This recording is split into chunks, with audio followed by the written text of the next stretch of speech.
bad weather has to be something that's in consideration at the moment, because in this particular part of the world there's something called the Intertropical Convergence Zone, ITCZ, they love their acronyms, where basically the weather of the northern hemisphere clashes with the weather of the southern hemisphere.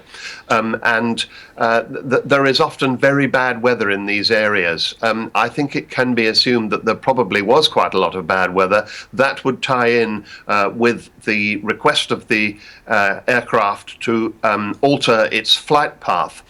They would have seen thunderclouds on their weather radar, perhaps, and decided to try and go round them. There's also been some report of them trying to increase altitude. That's not confirmed, and it's very difficult to fly over those storms because these clouds can go up to more than 50,000 feet, which is higher than the aircraft could climb anyway. And they do have a lot of very severe turbulence in them. It's not unknown for aircraft to have been broken up by these kind of clouds, so that's why you try and avoid them. For relatives of those on board the AirAsia flight, a desperately anxious wait for news. Here at Juanda Airport, Surabaya, relatives and friends checking the passenger list as the hours passed after the last contact from the plane just over 40 minutes into its flight towards Singapore. I hope for a miracle and may God save all of them, says Purnomo, a friend of two of the passengers. I should have gone with them, but I cancelled my flight 2 weeks ago. He said his friends were travelling with 5 family members. Before setting off, one of them called him and said, "See you in the new year." And then the bad news came. The AirAsia plane, an Airbus 320 similar to this one, had taken off from Surabaya at 22:30 GMT. Indonesian officials say that over the Java Sea, the pilot sought permission to change route and fly higher to avoid clouds. Nothing more was heard from the plane. We have deployed 2 aircraft from Indonesian Naval Aviation, one from Batam, MPA, Maritime Patrol Aircraft, and one from Juanda Air Base. So a major search operation has now been underway for several hours, but as yet, according to officials, there's no sign of any wreckage. And they caution that they're searching across a wide area of more than 100 nautical miles. All ships in the area have been informed of the missing aircraft, whose captain has substantial flying experience. The regional low-cost airline has never lost a plane before and has a good safety record. The Malaysian businessman who took over AirAsia in 2001, Tony Fernandez, has tweeted, "Thank you for all your thoughts and prayers.